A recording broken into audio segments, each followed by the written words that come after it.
Hello, Cancer, and welcome to Ula Tea Leaf Readings. My name is Lenor, and tonight I'm going to be reading your tea leaves.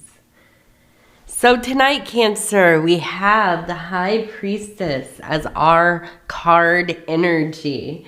And if you're new here, you might be thinking, this is a tea leaf reading. Why is there a card laying over there? Well, I like to pull one card, right, to start the atmosphere of the reading building, and it gives me some indication of what are some of the elements and archetypes and energies we might be dealing with. So it's very nice to see that we have the High Priestess, and of course that makes so much sense with a Cancer reading, as you all are very intuitive, and this card is all about that feminine, intuitive, just kind of that real innate insight, right? The ability to, where we have the Hierophant, who is the High Priest, right? The initiator, the revealer. The High Priestess is more of the magic, in my opinion anyways. This is where you get to that substance, right? It is said in alchemy that the dew of the gods is in the subtle, okay? That is the most precious, the most profound, the most transformative. It's hidden in plain sight, okay? And so the High Priestess, she is the energy, she is the eyes to see, she is the heart that leads, right? She is that knowing. And so that seems very in line with the energy of a Cancer person. You all are very, very fluid, very intuitive, very emotionally in tune with the energies of your environment and the people around you. You're very affected by people. That's why you have that hard shell if you need it, right? You can pull that thing right out. So let's go ahead. We're gonna knock to be polite, right? And we're gonna see what do the tea leaves want to show today. And I also want to tell you, I appreciate you so much for deciding to click on this reading, especially if you've never seen a tea leaf reading before. You might not even know what the heck this is. Okay, so just come along with me. We're going to look through these tea leaves and how they have ended up on the bowl in the formations, and we'll see little images, right? Like right here, let's look at this. We have, it looks like the letter M, and then next to it, an R. So we can probably surmise that this might be something like a first and last name, although the R is lowercase, so that leads me to believe this might be a Mr., right? The abbreviation, Mr., MR. And so we'll see what else that's kind of a very vague, right? We need some context here. But that is the first energy we have. Now, we also have a capital I right here. And we have a person standing here. Here's the head. Let's get in closer so we can see her. Here's the head. Wearing, it looks like maybe some kind of robe or dress. It reminds me of something very either Greek or Roman, right? Something from that Mediterranean area. The flowy togas and that kind of thing. Now, holding in the hand here, we have, it looks like a rooster or some kind of chicken, right? And the hand is raised up and above the head. So to me, this really indicates that there is an alarm going off, right? So we know that the rooster, it cock-a-doodle-doos, crows in the morning. Sometimes, now if you've ever had roosters or lived near them, you know that it's not always at sunrise when they're cock-a-doodle-dooing. They do it all at all hours. But as far as symbolically, this is an alarm, right? This is a wake-up call.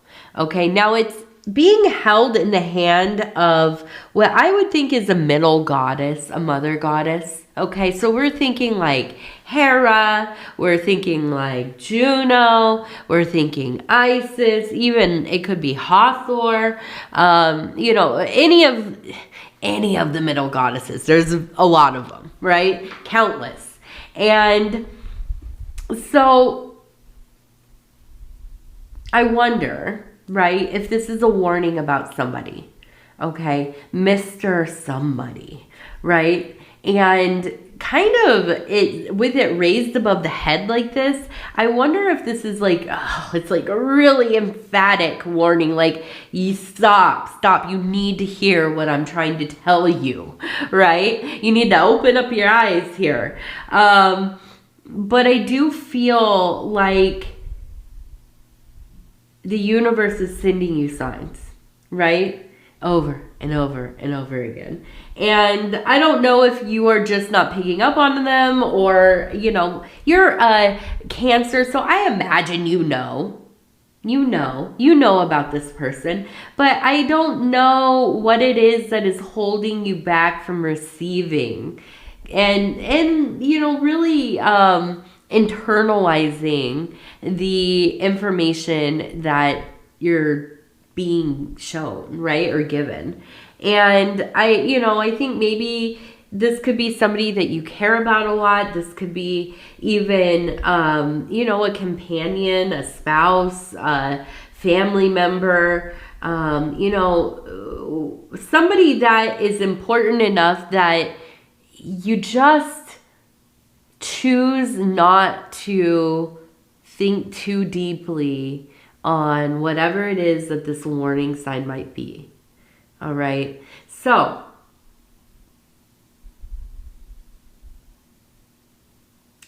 I feel like it's kind of almost like there's no way around it. This is something that is going to end up being too important, too serious, right? And you're going to have to really kind of stop and deal with whatever this is. I almost kind of wonder if it's like, I don't know, what kind of thing can come out about somebody that, you would just avoid wanting to believe about them, right? To the point where it's like, then it's just put in your face and it's like, what do you do now? What are your choices here, right? So I feel like this is something that it feels very important. It also feels very heartbreaking, something that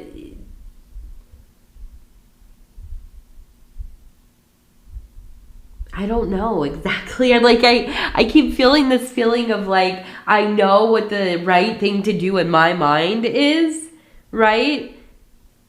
But because of who this person is,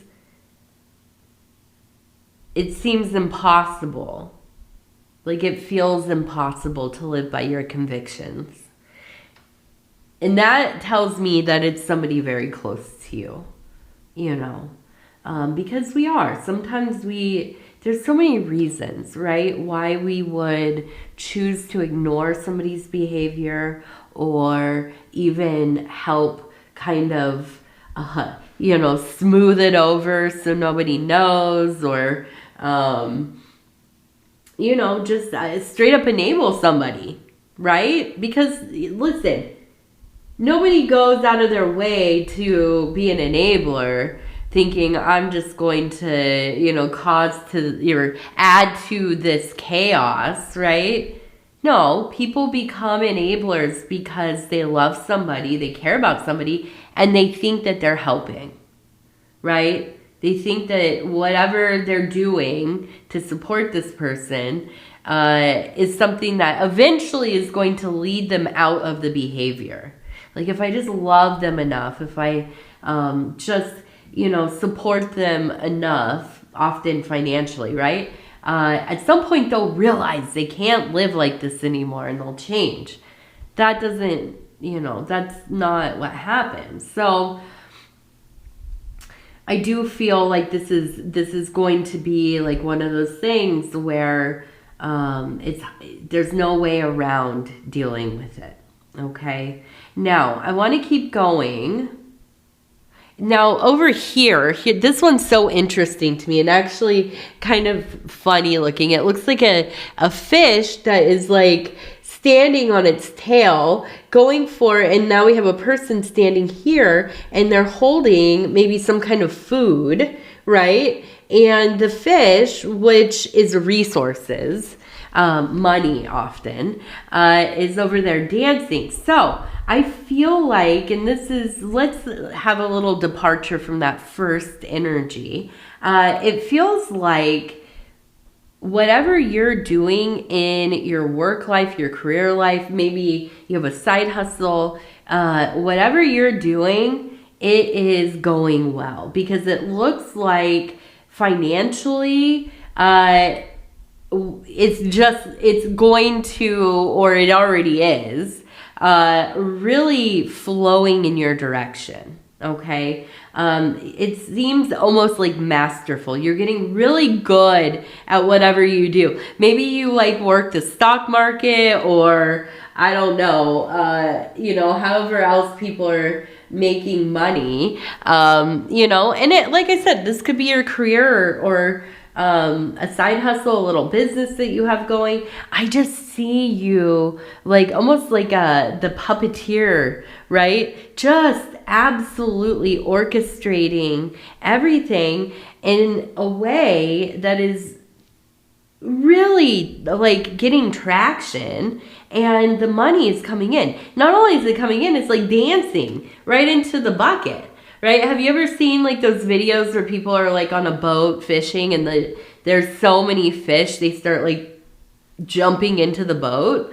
That's what it feels like, right? And you are absolutely, I see in this next period of time here, really getting into a place of feeling quite confident about whatever it is that you are doing. Like whatever your career is or your job or your business, you maybe have at times struggled to believe in yourself or to know for sure, like this is the right path. I made the right choice. I'm good at this. I enjoy this. It's not like, some terrible job that you just absolutely, resent even having to go in and do. No, I think that you're working really hard and you're starting to get some traction and you're really starting to enjoy the work because you're seeing such progress. And that's a fun feeling, right? That is a very fun feeling. And so I see this as being, I can't speak for the whole year ahead, but I feel like at least in this cycle, in the next few months here, absolutely, the money is going to start to come in more and more, okay? So be responsible, be reasonable with that money, right? Don't spend it all in one place. Now let's see. Okay, so we have the number 221, 221, and that's right here. We excuse me. We also have lucky number 7 over here. And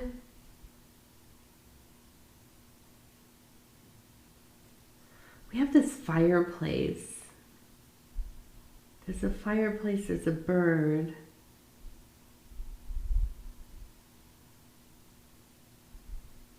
I almost wonder if this is literal. Maybe you've had an issue with birds or animals getting into a chimney, even if it's one that you don't use. Maybe it's like an older house. Have you ever lived somewhere where they still have the chimney on the house, but they've bricked off the fireplace and stuff? Yeah, birds and other animals, I was going to say they love to find themselves trapped in there, but I don't know if they love it. I'm sure it's very scary, but they end up in those kinds of places quite often. So I don't know if this is literal, and it's like you got to go check all the, you know, the voids that they can get in. Maybe check the attic, or even, you know, if you live in a place that gets really cold, and you're driving your car often, and you park somewhere, or you go home real quick and you park, you have to be aware that animals will huddle under your car or even try to get in towards the engine, especially cats and squirrels for some reason.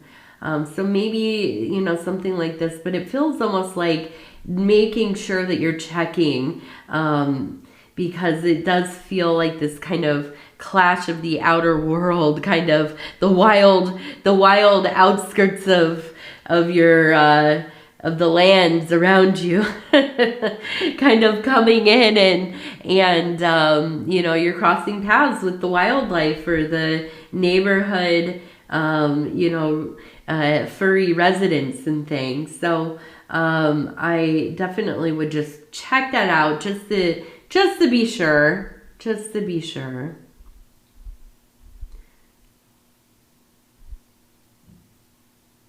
We also have the letters AZ.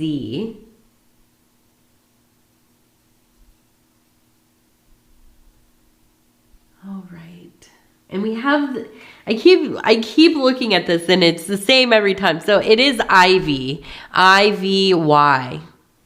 IVY. All right, we're going to go over here. Excuse me, I still am quite sick. I'm trying not to cough in everybody's ears, but sometimes you just can't stop it. Okay, let's see. Now we have a person who is holding up, it looks like maybe like a little bowl right here. You can see here's the head and the body. The legs would be down here, and then an arm raised in a bowl. Now we also have, it looks like maybe a crane or a heron or one of these kind of water birds, the tall ones. This is a sign of contemplation.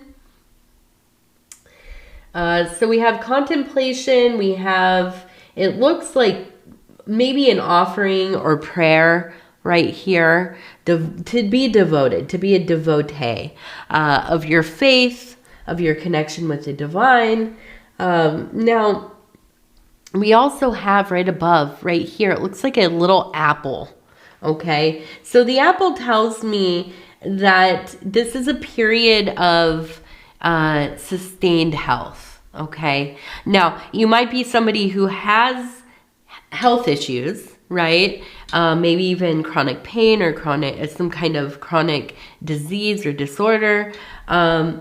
This is not like, okay, everything's going to miraculously be healed. No, but if you could imagine, right, like maybe a period of time where there are less to no flare-ups or, you know, really bad days, these acute days of pain or, you know, other symptoms.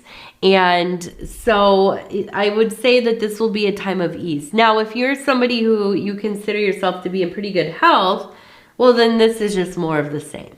Okay.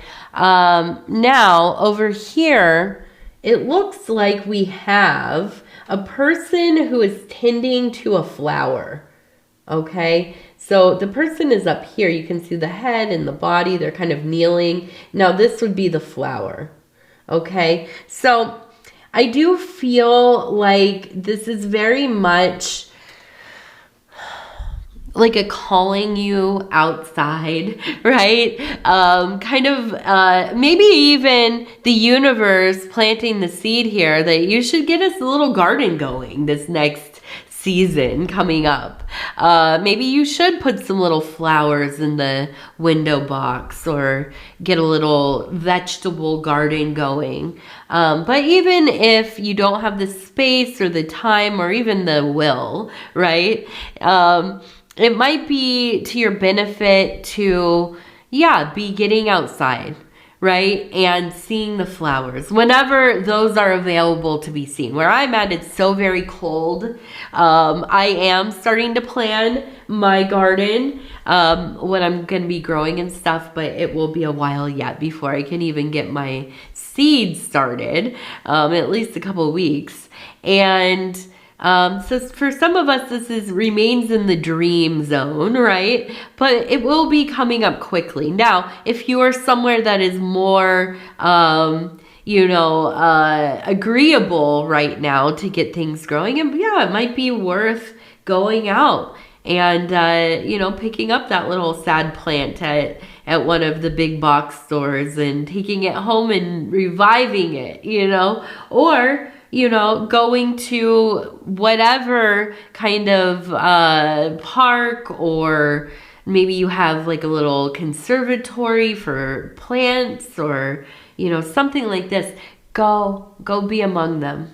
Go be among them. I feel like this is where you're going to find some peace, maybe do some of that contemplation. And really, I feel like it really kind of feeds your connection to the divine. It at least makes it easier for you to perceive that connection. Okay, now we also have the number 3, and we have a butterfly, which is all about transformation, right? Self-evolution is what I like to call it. All right, let's go ahead and do our lucky numbers over here. Have some tea right up there. This tea gets everywhere. It just gets all dried up and cracks and spreads out. All right, so we have number 74. Number 74. Okay, number 52. Number 52.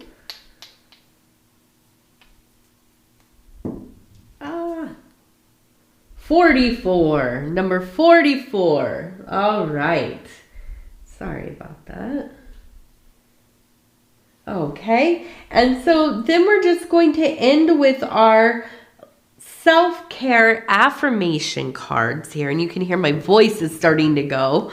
So I'm going to probably speed up here a little bit. And we're just going to flip through and stop where it feels right.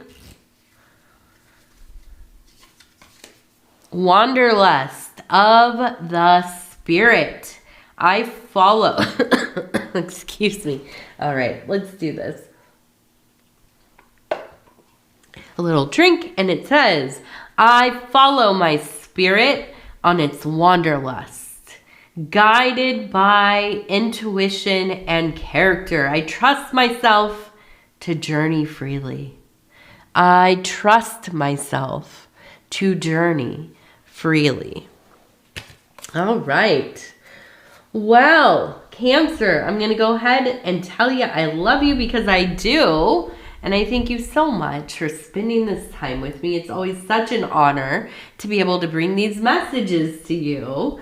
And if you would be so kind as to like the video, it really does help the channel. And if you have not subscribed yet, please think about doing that. You can hit that little bell. It'll let you know when the next readings are coming out. It is free to subscribe. And what else? I think that's it. Yeah. All right. Cancer. If you have any recommendations for TV shows, definitely put them in the comments.